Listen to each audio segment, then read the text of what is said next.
আসসালামু আলাইকুম, ভালো আছো, খেয়েছো, শুয়েছো?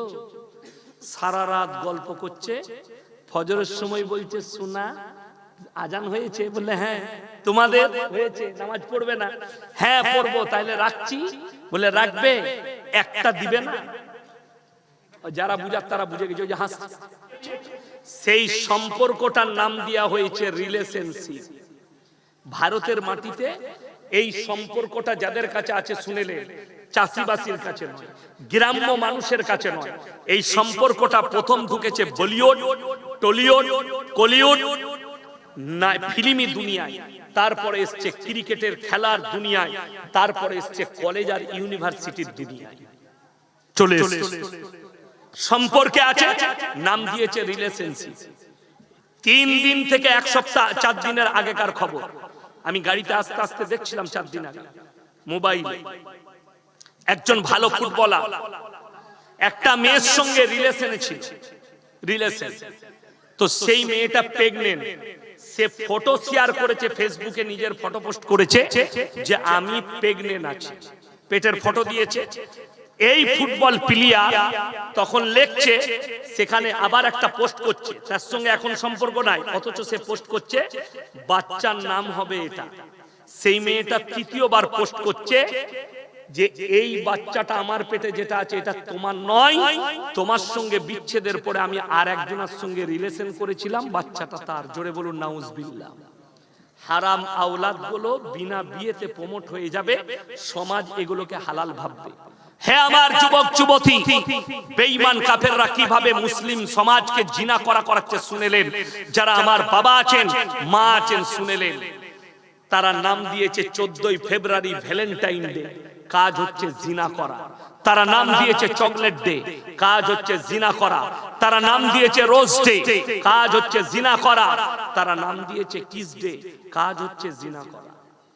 আল্লাহ রাসূল সাল্লাল্লাহু আলাইহি সাল্লামের হাদিস, আখরি জামানায় এক শ্রেণীর হুজুর বের হবে, তারাই হবে জাহান্নামের খোরা, যারা ইসলামকে বিকৃত করবে। বাংলাদেশের একটা বক্তা, সে এখন প্রেমের প্রমোট করছে, জিনা করার প্রমোট করছে, তার নাম হচ্ছে আবরারুল হক আসিফ। তুমি রেডি হও, আমি আসছি জানুয়ারিতে বাংলাদেশ, তুমি বুঝতে পারবে। বড় কষ্ট লাগে। সে রাস্তায় একটা ক্লাবের মধ্যে কোন জায়গায় মেয়েরা বসে আছে, ছেলে মেয়েরা, বয়ফ্রেন্ড গার্লফ্রেন্ড। শুনেলেন, আমি চ্যালেঞ্জ দিয়ে বললাম, ইসলামী শরীয়তে বয়ফ্রেন্ড আর গার্লফ্রেন্ড শব্দটাই হারাম শব্দ। ইসলামে প্রেম শব্দটা আছে, ভালোবাসা। কি শব্দ আছে? ভালোবাসা। মায়ের সঙ্গে, বোনের সঙ্গে, বিবির সঙ্গে, সন্তানের সঙ্গে, প্রতিবেশীর সঙ্গে, আত্মীয় স্বজনের সঙ্গে এই প্রেম জায়েজ আছে। আমাদের যুবকরা যে প্রেমের কথা বলছে হারাম। এখন আবার শুনেছেন হালাল প্রেম বেরিয়েছে, শুনেন না আপনারা? হ্যাঁ, হালাল প্রেম। সেটা হচ্ছে প্রেমিকাও নামাজি, প্রেমিকও নামাজি, দুজনাই নামাজ পড়ে কিন্তু প্রেম করে। হারামখোর জিনাকারী কখনো নামাজ কবুল হয়? আমাদের সমাজের লোক জানে না। আসসালামু আলাইকুম, ভালো আছো, খেয়েছো, শুয়েছো? সারা রাত গল্প করছে, ফজরের সময় বলছে শোনা আজান হয়েছে, বললে হ্যাঁ। তোমাদের হয়েছে, নামাজ পড়বে না? হ্যাঁ পড়বো। তাইলে রাখছি, বলে রাখবে, একটা দিবে না? যারা বুঝার তারা বুঝে গেছে, ওই যে হাসছে। এইটা হচ্ছে জিনা।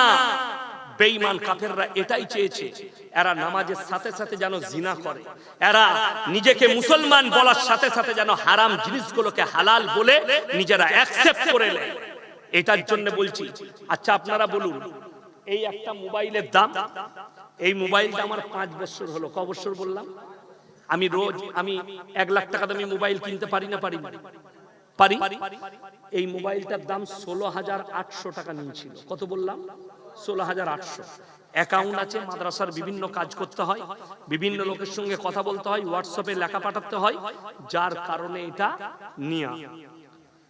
বড় কষ্টের সঙ্গে বলছি, আজকে যারা নানি আছেন, যারা দাদি আছেন, তারা শুনবেন। যারা দাদু আছেন, যারা নানা আছেন, তাদেরকে এই উপদেশটা দিচ্ছি। লাতনি মাধ্যমিকে পাস করেছে, না না আমি মাধ্যমিকে পাস করেছি, আমাকে একটা মোবাইল লাগবে। ঠিক বললাম না ভুল বললাম? নানি আমাকে একটা মোবাইল লাগবে। নানি এখন বড় মহব্বত করে লাতনির সঙ্গে, একটা মোবাইল কিনে দিয়ে দিল। সেই মোবাইলের দ্বারা সে যতগুলো পাপ করবে সেই পাপের হিস্সাদার ওর নানি হবে, এটা মাথায় রাখবে।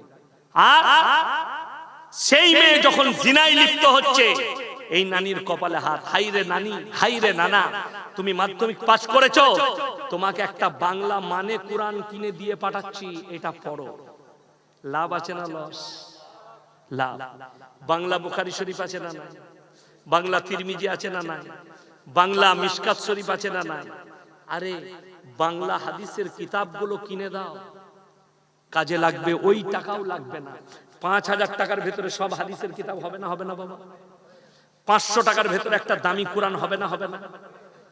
৫০০ টাকার একটা দামি মানে কোরআন লাতনিকে কিনে দিতে পারলেন না, একটা মোবাইল, তাও আবার খালা কি করেছে নানি, সে বন্ধন লোন না হলে গ্রুপ লোন নিয়ে কিনেছে। এক তো হারাম দিচ্ছে আর এক হারাম নিচ্ছে, বললেই খারাপ। খুব সাবধান, বেঈমান কাফেররা এটাই চায় যে এদের মধ্যে হারাম জিনিসগুলো প্রমোট হোক। আজকে সব থেকে বড় পাপটা যেটা ছুটে এসছে আমাদের কাছে, সেটার নাম হচ্ছে কি? পরকিয়া। কি নাম বললাম? পরকিয়া। ছুটে চলে এসছে। লোকের বউকে নিয়ে পালিয়ে যাওয়া, লোকের বউকে নিয়ে পালিয়ে ঘর করা, লোকের বিবির সঙ্গে জিনা করা। স্বামী সৌদিতে, স্বামী আছে লেবাননে, স্বামী আছে কাতারে, স্বামী আছে কুয়েতে। শুনেলেন আমার মায়েরা, কোন মহিলা যদি স্বামী মারা যায়, কি বললাম, বিধবা হয়, স্বামী মারা যায়, আর সেই মহিলা নিজের বাচ্চাদের মুখের দিকে তাকিয়ে নিজেকে পর্দার সহিত দিনের ওপরে প্রতিষ্ঠিত রেখে ছেলেদের মুখের দিকে তাকিয়ে নিজের যৌবনকে যদি কুরবানি করে সন্তানের জন্য, সে যদি নামাজি দিনদার মুসল্লি হয়, তার জান্নাতে যাওয়ার রাস্তা কেউ আর রুখতে পারবে না। জোরে বলুন সুবহানাল্লাহ। আমার মায়েরা, তোমরা নিজের দিকে হিফাজত করো। কোরআন খুলেন 18 পারা প্রথম পৃষ্ঠা। কাদ আফলাহাল মুমিনুন আল্লাযীনা হুম ফি সালাতিহিম খাশিউন ওয়াল্লাযীনা হুম আনিল লাগবি মুরিদুন ওয়াল্লাযীনা হুম লিয-যাকাতি ফাইলুন। কোরআন কাদ আফলাহাল মুমিনুন। হে আমার নবী, প্রকৃত মুমিন কারা? তাদের 1 নম্বর গুণ হচ্ছে আল্লাযীনা হুম ফি সালাতিহিম খাশিউন। তারা যখন নামাজ পড়বে খুশু খুজুর সঙ্গে তারা যেন নামাজ আদায় করে, খুশু খুজু। ওয়াল্লাযীনা হুম আনিল লাগবি মুরিদুন, এবং তারা যেন নিজেদিকে গুনাহ কাটা থেকে বঞ্চিত রাখে। ওয়াল্লাযীনা হুম লিয-যাকাতি ফাইলুন, তারা যেন যথাযথভাবে যাকাত প্রদান করে। ওয়াল্লাযীনা হুম লিফুরুজিহিম হাফিজুন, এটা মারাত্মক নারী আর পুরুষের জন্য। তারা যেন নিজেদের লজ্জা স্থানের হিফাজত করে। সবাই করব, জোরে বলুন ইনশাআল্লাহ। আল্লাহ যে লজ্জা স্থান দিয়েছে, এই লজ্জা স্থানটা হচ্ছে কার? তোমার বিবির হক, যৌবনটা বিবির হক, তোমরা এটার হিফাজত করো। তুমি নিকাহ করে লাও। হে পুরুষ, তোমার যদি মনেতে মনে হয় যে আমার বিয়ে করতে হবে, শুনে রেখে দেন, বেটা যদি উপযুক্ত হয়, বাপরা চিন্তা নেন আপনার সন্তান বিয়ের উপযুক্ত হয়ে গেছে, বিয়ে দিয়ে দেন। মেয়ে বিয়ের উপযুক্ত হয়েছে, মেয়ের বিয়ে দিয়ে দেন। যদি যারা সন্তান ছেলে মেয়ের বয়স উপযুক্ত হচ্ছে অথচ বিবাহ দেয় না, তারা যদি পাপে লিপ্ত হয়, তাই মা বাপু দায়ী হয়, মা বাপু দায়ী। আজকে বলুন, অনেক মহিলা মনে করে পর্দা আবার কি। বেঈমান কাফেররা কত বড় মেহনত করেছে। পুরুষদের জন্য টাকনুর উপরে কাপড় পরা সুন্নত। কি বললাম?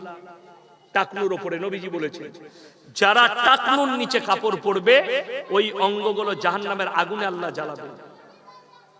এটা হচ্ছে পুরুষদের। মহিলাদের জন্য টাকনুর নিচে কাপড় পরতে হবে। কাদের বললাম? মহিলাদের। আপনি লক্ষ্য করুন বাজারে, যুবকরা আপনারা লক্ষ্য করবেন, বর্তমানে বেঈমান কাফেররা যে কাপড়গুলো প্রমোট করছে, বাজারে নিয়ে আসছে, প্রত্যেকটা মহিলার পায়জামাটা এইখানে এরকম জায়গায়। ঠিক বললাম না ভুল বললাম? এইখানে পড়ছে, এই যে অঙ্গ বেরিয়ে থাকছে, এইটা দেখে যে পুরুষের মনে জিনা জাগবে, নফসে জিনা জেগে যাবে, শুধু সেই ছেলেটা পাপী হবে না, সেই মেয়েটাও পাপী। অনেক পুরুষ অনেক মহিলা বলছে আমরা যাইবা পোশাক পরলাম, অনেক শিক্ষিত লোক বলছে আরে এটা মডেলিং এর যুগ, আমার মেয়ে ছোট পোশাক পরবে না, মানে মডেলিং এর যুগ। আলহামদুলিল্লাহ, তোমার মেয়েকে ছোট পোশাক পরাও, আর ছোট পোশাক পরাটা, কম পোশাক পরাটা যদি মডেলিং হয়, জেনে রেখে দিবেন এই থানাটার নাম কি? করমদিঘি। এই করমদিঘি থানার সব থেকে বড় মডেলিং হচ্ছে কুত্তাগুলো, যারা কোনো পোশাকই পরে না। কিন্তু নারী যে হবে, আপনাদেরকে বুঝিয়ে দিই, এই দেখে কলা, কলা যদি আপনাদের বাজারে কেউ ছিলে বিক্রি করে, ইজ্জত বাড়বে না কমবে? কেউ কিনবে? কিনবে না। কিন্তু কলা যদি ঢাকা থাকে আর যদি সুন্দর থাকে, কিনবে না কিনবে না? কলা ঢাকা থাকলে ইজ্জত বেশি না খুলে দিলে ইজ্জত বেশি? আমার মায়েরা, তোমরা যদি নিজের শরীরকে ঢেকে নাও, আল্লাহর কসম তোমার ইজ্জত বেশি। হে আমার যুবক, তোমরা মোবাইলে আর ফেসবুকে আর টুইটারে যে নায়িকাগুলোকে, যে মহিলাগুলোকে দেখছো, যারা নিজেদের শরীর দেখাচ্ছে, জেনে রেখে দিবে সব মেকআপ। বুঝতে পারেননি? শাহরুখ খানের বয়স কত? কে বললে 56? 59। সালমান খানের বয়স 58। আচ্ছা, 58 বছরের লোক একদম ইয়ং তো নাকি? আজীব কথা। কিন্তু একটা ফিল্ম তৈরি করছে, সেখানে দেখানো হচ্ছে একটা 20 বছরের যুবকের মতো। ঠিক বললাম না ভুল বললাম? সেটার নাম হচ্ছে মেকআপ। তো যে নায়িকাটাকে দেখছো সুন্দর, ওরে পাগল যুবক, একটা মেকআপ ম্যানকে নিয়ে এসো, 5000 টাকা খরচ করো, 20,000 খরচ করো, ঘরের ভেতরে তোমার বউকে একবার মেকআপ করে সাজিয়ে দেখো, তোমার বউটা ওর থেকে বেশি সুন্দর। কথাটা বুঝতে পারেন? খালি মোবাইলে দেখছে হিরোইন খান কত সুন্দর বে, আবে তোর বউটাকে সাজাবে, ওর থেকে ভালো লাগবে। ওটা তো দেহ ব্যবসায়ী, আর তোমার বিবি হচ্ছে পবিত্র, তোমার স্ত্রী। তুমি তাকে দেখে ইমপ্রেস হও। শুনে রেখে দেন, যারা নিজেদের শরীরকে খুলে দিচ্ছে, কখনোই এটা মর্যাদাপূর্ণ নয়। যদি কেউ মনে করেন কোরআনে কি মেয়েদিকে ঢাকার অনুমতি দিয়ে আছে, ওই নেমো খারামকে বলো যে নেমো খারাম বলছে কোরআনে ইসলামে ঢাকার অনুমতি নাই। কোরআন বলছে ওয়াদরিব খুমুরহিন্না আলা জুবিহিন। হে নারী, তুমি তোমার শরীরকে ঢেকে নাও, তোমার শরীর মাথা থেকে পা পর্যন্ত ঢাকো, তোমরা কোনোদিন ধর্ষিত হবে না, লাঞ্ছিত হবে না। জোরে বলুন না সুবহানাল্লাহ। কোরআন অর্ডার দিয়েছে। হাদিস শুনে যান। অনেক বাংলাদেশে আর একটা দল বেরিয়েছে, তার নাম হচ্ছে হিজবুত তৌহিদ। নাম শুনেছেন না শুনেন? তাদের ইমামের নাম হচ্ছে সেলিম। সে হারাম করাবার বলছে মেয়েরা ইমামতি করবে, আমি পেছনে নামাজ পড়ব। আমি বলেছি তুই যেমন জিনাখোর, তোর নামাজি ইমামও হবে জিনাখোর। আচ্ছা, কোন মেয়ে যদি নামাজ পড়ায় আর আমরা যদি পেছনে নামাজ পড়ি, নামাজ আর কারো হবে? কি বুঝলেন? ও খালি বলবে আলহামদুলিল্লাহ রাব্বিল আলামিন আর রহমান, বলবে না? বলবে না? আমাকে একজন ফোন করেছে, বলছে হুজুর মেয়েরা আমাদের এখানে তারাবি পড়ছে। আমরা আলহামদুলিল্লাহ জামাত করে। আমরা ভালো। কে পড়াচ্ছে? বললে একটা 18 বছরের যুবক পড়াচ্ছে, নাবালক। আমরা ভাই 18 বছরের নাবালক হয়? 12 বছর বয়স পেরিলে বালিগ হয়ে যায়। 18 বছরটা সরকার আইন করেছে। কি করেছে? সরকার আইন করেছে। তো 18 বছরের ছেলে যদি তারাবি পড়ায়, সে তো যখনই সালাম ফিরবে, সালাম আলাইকুম ওয়া রাহমাতুল্লাহ, যখনই দেখবে ওই কোণে খালা ভালো, মুখটা এই দিকে যাবে না, নামাজ ওইখানেই গোলমাল। নামাজ হবে না, হারাম। নাবালিগ হতে হবে। তবে মহিলারা তার পেছনে নামাজ পড়তে পারবে, কিংবা মহিলারা আড়ালে পড়বে। কথাটা বুঝে এসছে না? আসেন, আড়ালে পড়বে। বড় কষ্ট লাগে, দুঃখ লাগে, বেদনা লাগে। আজকে মুসলমান পর্দার আহমিয়তই বুঝতে পারেনি। ওই সেলিম বলছে এই মৌলবীরা ধোঁকা দিচ্ছে। ওর দলের একটা মহিলা বেপর্দা ভাবে মিডিয়ার সামনে এসে বলছে আল্লাহর নবীর বিবিও ব্যবসা করেছে। কথাটা সত্য না মিথ্যা বাবা? কথা বলে না? কথাটা সত্য, ব্যাখ্যাটা ভুল। কি বললাম? কথা সত্য, হাদিসের ব্যাখ্যাটা ভুল। আল্লাহর নবী সাল্লাল্লাহু আলাইহি সাল্লামের প্রথম বিবির নাম হচ্ছে খাদিজাতুল কুবরা রাদিয়াল্লাহু তাআলা আনহা। তিনি ছিলেন একজন বড় তিজারত মানে বড় ব্যবসায়ী সেই যুগের। যেদিন থেকে পর্দা ফরজ হয়েছে হাদিসে আছে সেই দিন থেকে নবী এবং সাহাবীর কোন বিবি আর বাড়ির নিজের হুজরাখানা থেকে নোকটা পর্যন্ত বের করেনি। জোরে বলুন সুবহানাল্লাহ। এইটা হচ্ছে সহিহ হাদিস। পর্দা ফরজ হওয়ার আগে নবীর বিবি ব্যবসা করেছেন, কিন্তু যেদিন থেকে পর্দা ফরজ হয়েছে কোন সাহাবী এবং নবীর বিবিরা কেউ পায়ের নোকটা পর্যন্ত হুজরাখানা থেকে বের করেননি। এই অপব্যাখ্যা করছে এই হারামখোররা, আর মহিলাদিকে বেপর্দা করছে। আমার ভাই সবাই হাত তুলে বলুন আমরা আমাদের মা বোনকে পর্দায় আনবো। জোরে বলুন ইনশাআল্লাহ। আপনার মেয়ে স্কুলে যাবে, হিজাব পরে যাবে, ক্লাস পড়ে পড়ে প্রত্যেকে হিজাব দিয়ে দেন, মাথায় চাপিয়ে দেন। আমার মেয়ে ক্লাস 1 থেকে হিজাব পরে গেছে, তাকে আর কোনোদিন বলতে হয় না স্কুলে যাবার আগে সে হিজাব পরে নেয়। তাকে ক্লাস 1 থেকে স্কার্টের নিচে পায়জামা পরা শিখিয়েছি, তাকে আর বলতে হয় না সে পায়জামাটা নিজে পরে যায়। আপনার বাচ্চা মেয়েকে তারবিয়ত দেন, পর্দাটা শেখান ছোট থেকে, তাকে আর কোনোদিন বলা হবে না। আজকে তেলেঙ্গানায় কলেজের মধ্যে যে মেয়েটার পেছনে বোরকা পরার কারণে জয় শ্রীরাম বলে ডাক দিয়েছিল, সেই মেয়েটা হচ্ছে সেই কলেজের টপার। জোরে বলুন সুবহানাল্লাহ।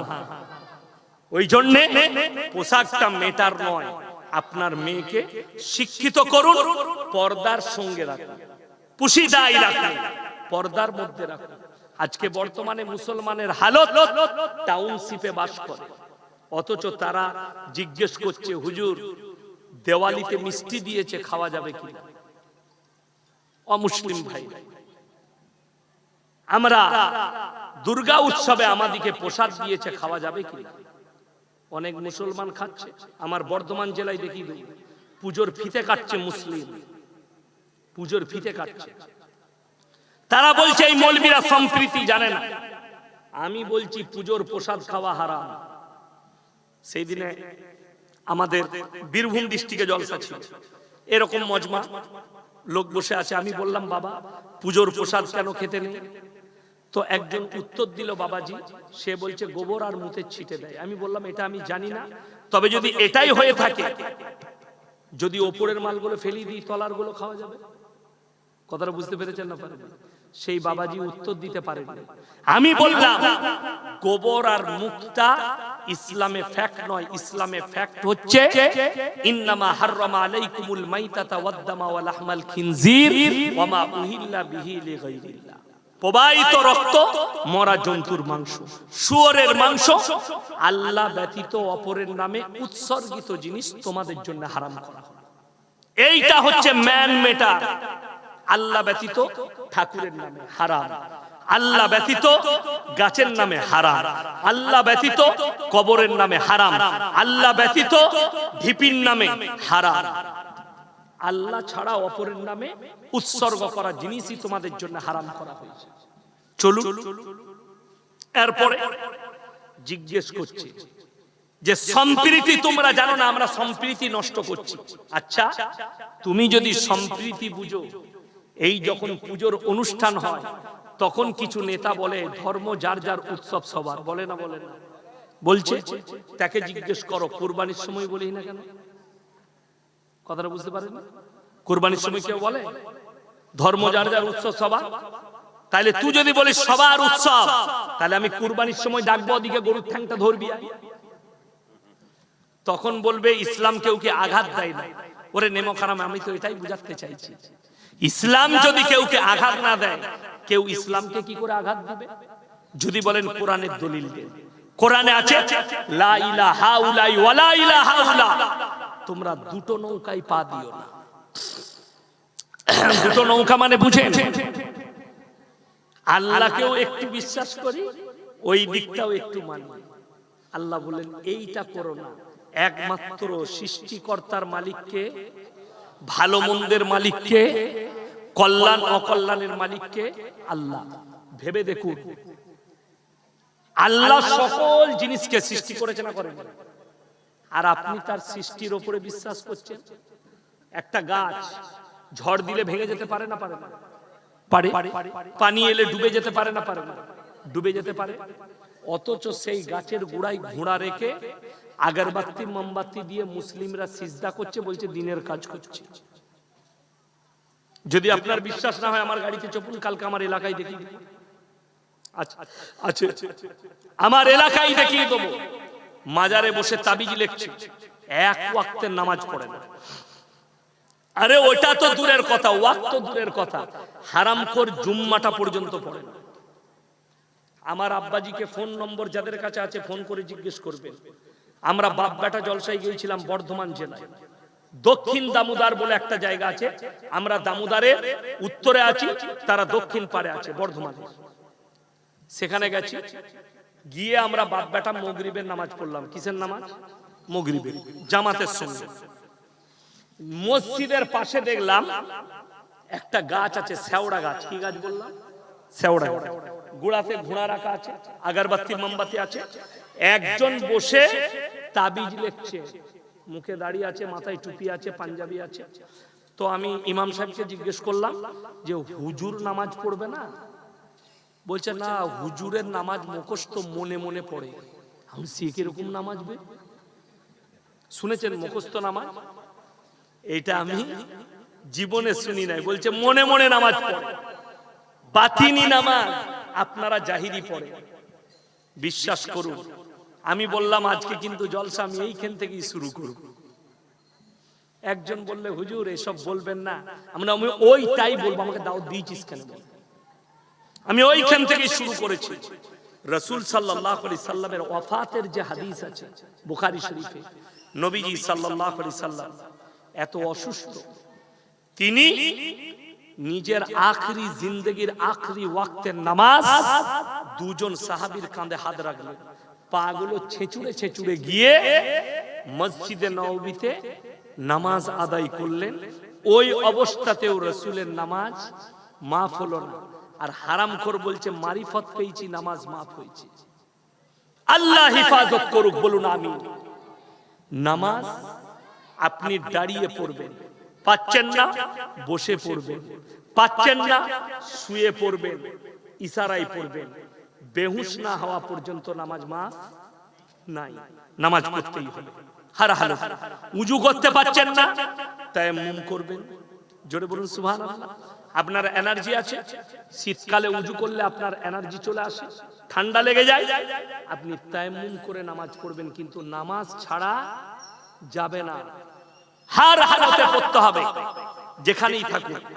আমাদের সমস্যা হচ্ছে যে নামাজ কি করে কাটিং করা যায়। আপনি দেখুন, আমি এখনো সেই কোরআনের আয়াতটা শোনাইনি। কোনটা? যারা বলে আমরা ভালো লোক অথচ নামাজ পড়ে, রোজা রাখে, কিয়ামতের দিন দুটো রাস্তায়, একটাই জান্নাতীরা প্রবেশ করবে আর একটাই জাহান্নামীরা প্রবেশ করবে। আল্লাহ তাআলা কোরআনে বললেন জান্নাতীরা জাহান্নামী দিওকে দাঁড় করাবে। বিসমিল্লাহ, আলহামদুলিল্লাহ। কি বলে দাঁড় করাবে? ফি জান্নাতি ইয়াতাসাআলুনা আনিল মুজরিমিনা মা সালাকাকুম ফি সাকার। তোমরা কেন জাহান্নামে যাচ্ছ? তোমরা বলতে আমরা পাড়ার ভালো লোক, তোমরা বলতে গ্রামের ভদ্রলোক, আজকে জাহান্নামে যাচ্ছ। খুব কান দিয়ে শুনবেন বেনামাজি যারা আছেন আর যারা ভাবেন আমি ভালো লোক অথচ আমি নামাজ রোজা করি, নামাজ পড়ি। আল্লাহ তাআলা কোরআনে উত্তর দিলেন, তারা কি উত্তর দিবে? এক নম্বর উত্তর হচ্ছে ক্বালু লাম নাকু মিনাল মুসাল্লিন, আমরা নামাজি মুসল্লিদের মধ্যে ছিলাম না। দুই নম্বর ওয়ালাম নাকু নুতিমুল মিসকিন, আর আমরা মিসকিনকে খানা খাওয়াইতাম না, তাই আল্লাহ আমাদেরকে জাহান্নামে পাঠিয়েছে। ওয়া কুন্না নাখুদু মাল খাইদিন। এই আয়াতটা বড় প্যাথেটিক। ওয়াকুন্না নাকুদু মাল খাইদিন, যারা নামাজিদিকে দেখে, দাড়িওয়ালাকে দেখে, টুপিওয়ালাকে দেখে মাজাক উড়োয়, এরকম লোক আছে না? না। একটা ইয়ং ছেলে নামাজ পড়ে দাড়ি রেখেছে, তার মাজাক উড়োয়। একটা চাচা দাড়ি রেখেছে, নামাজ পড়ে, তার মাজাক উড়োয়। কোরআনে বলছে তারা বলবে দাড়ি টুপি নামাজি মুসল্লিদের মজাক উড়ানো वाले में से हम लोग थे। যারা মজাক করতো তাদের দলে আমরা থাকতাম এবং আমরাও মজাক করতাম, তাই আল্লাহ জাহান্নামে পাঠিয়েছে। ওয়া কুননা নুকাজ্জিবু বিয়াউমিদ্দিন, এবং বিচারের দিবসকে আমরা মিথ্যা বলে গণ্য করতাম, তাই আল্লাহ আমাদেরকে জাহান্নামে পাঠিয়েছে। কোরআন মানুষ সেদিনে চোখের পানি ফেলাবে। আজকে আপনাদের কাছে এই মাদ্রাসাওয়ালারা হাত পেতেছে, মানুষ অনেকজন মনে মনে করবে আমি দিলে আমার কমে যাবে। আল্লাহর কসম খেয়ে বলে যাচ্ছি, যে টাকাটা আপনার আল্লাহর রাস্তায় খরচ হবে, দ্বীনের পথে খরচ হবে, ইসলামের জন্য খরচ হবে,